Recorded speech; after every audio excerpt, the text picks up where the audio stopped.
شیخ یہ کہہ سکتے ہیں کہ جو اینجلز ہیں ان کی پریزنس، ملائکہ کی پریزنس، وہ ایک پازیٹیو انرجی والی پریزنس ہے. Of course.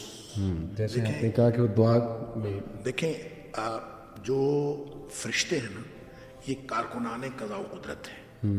اگرچہ دنیا میں جو کچھ بھی وقوع پذیر ہو رہا ہے چاہے نیگیٹو وقوع پذیر ہو رہا ہے وہ بھی فرشتوں کے تھرو ہی ہو رہا ہے. بالکل صحیح. تو وہ تو ایسے ہی ہے، ایک مزدور لگا ہوا ہے، آپ نے مزدور کو حکم دیا کہ یہ کام کر لیں، اس نے وہ کر دیا، اس کو یہ حکم دیا.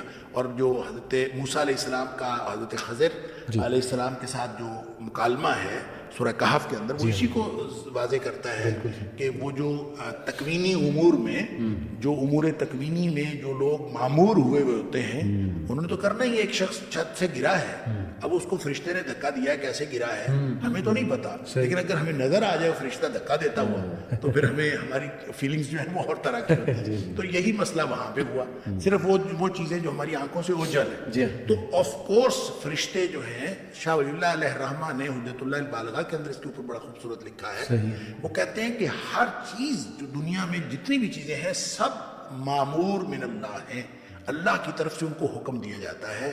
اور حتیٰ کہ وہ کہتے ہیں کائنات کی جزیات میں بھی کوئی ایسی چیز نہیں ہے جس کے اندر فرشتے اللہ کے حکم سے رول پلے نہ کر رہے ہوں. مطلب وہ کہتے ہیں کہ حتیٰ کہ اگر کسی مچھیرے نے مچھلی پکڑنے کے لیے جال ڈالا ہے دریا میں یا تالاب میں تو مچھلیوں کے اوپر بھی فرشتے مقرر ہوتے ہیں جو ان کو اس طرف گائیڈ کرتے ہیں کہ آپ نے اس طرف جانا ہے. لہٰذا ہر چیز جو ہے وہ فرشتوں کے ذریعے سے ہو رہی ہوتی ہے. لہٰذا جب آپ اس کو اوور آل دیکھتے ہیں تو فرشتے خیر کی قوت کے طور پر اور جو شیاطین ہیں وہ شر کی قوت کے طور پر وہ دنیا میں موجود ہیں اور وہ اپنا اپنا زور لگا رہے ہیں. اور شیطان نے، ابلیس نے پہلے دن ابتدائی آفرینش اللہ تعالیٰ کو چیلنج دیا تھا کہ میں نے تیرے بندوں کو جنت کی طرف نہیں جانے دینا. لَأَقْعُدَنَّ لَهُمْ صِرَاطَكَ الْمُسْتَقِيمَ، میں سیدھے رستے کے درمیان میں بیٹھ جاؤں گا، میں جانے نہیں دوں گا. اس نے چیلنج کیا تھا اور ہر چیلنج کے جواب میں اللہ تعالیٰ نے یہ فرمایا کہ اِنَّ عِبَادِي لَيْسَ عَلَيْكَ لَهُمْ لَيْسَ لَكَ عَلَيْهِمْ بِسُلْطَانٍ، کہ میرے بندوں کے اوپر تیرا کوئی زور نہیں چلے گا. لہٰذا جو شخص اس پازیٹیوٹی کو اچیو کر لیتا ہے تھرو ذکر، تھرو عبادت، through positive thinking, through positive action, جو اللہ کے رسول صلی اللہ علیہ وسلم بتائے ہیں اس کے مطابق وہ کرتا ہے تو وہ گویا شیطان کے شر سے بھی بچتا ہے، اس نیگیٹیوٹی سے بھی بچتا ہے. زبردست زبردست. یہ جو انرجیز کا ایک کانسیپٹ ہے، چونکہ فزکس میں میرا انٹرسٹ ہے تو انرجیز ایگزسٹ تو کرتی ہیں. اگر میں سائنٹیفک انرجی جو ہے اس کے کانسیپٹ کی بات کروں، ایک تو یہ ورڈ ویسے بھی یوز ہوتا ہے نا کامنلی، انرجی سے مراد ہوتی ہے کہ بس ایک کیفیت. لیکن اگر سائنٹیفکلی بھی دیکھا جائے تو تھرمل انرجی اور وہ کانسیپٹ ہے نا کہ energy is conserve, energy can neither be created nor be destroyed, بس وہ اپنی شیپ چینج کرتی ہے from one form to another. It could be negative, it could be positive.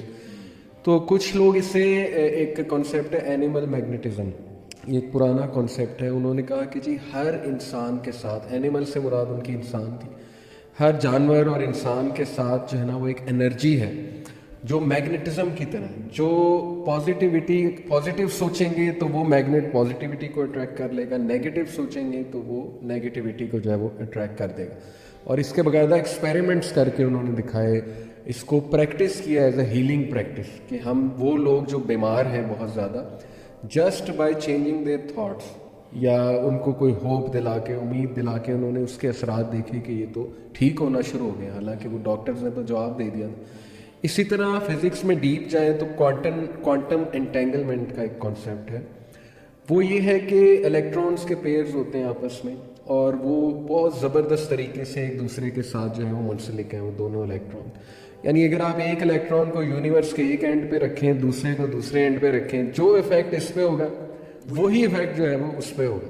تو اس کو بھی یوز کر کے وہ کہتے ہیں کہ دیکھیں وی آر آل کنیکٹڈ، ہمارے الیکٹرانز انرجی کیری کرتے ہیں اور ہم کہیں بیٹھیں، غم زدہ بیٹھیں کسی چیئر پہ، کسی بیڈ پہ، روتے رہیں اور گناہ کے اعمال کریں وغیرہ وغیرہ، تو اس جگہ پہ کوئی اور آ کے بیٹھے گا تو اسے بھی وہ انرجی فیل ہوگی. یعنی وہ نحوست کہہ لیں یا وہ ایک اس پہ بھی غم طاری ہو جائے گا. اس لیے انوائرمنٹ کا بھی وہ کہتے ہیں بڑا خیال رکھو، اپنا ہیپی انوائرمنٹ بناؤ. اپنے روم میں اگر کچھ تم نے بہت ایسی حرکات کی ہیں جو نحوست پر مبنی ہے تو اب پازیٹیو حرکات کرو.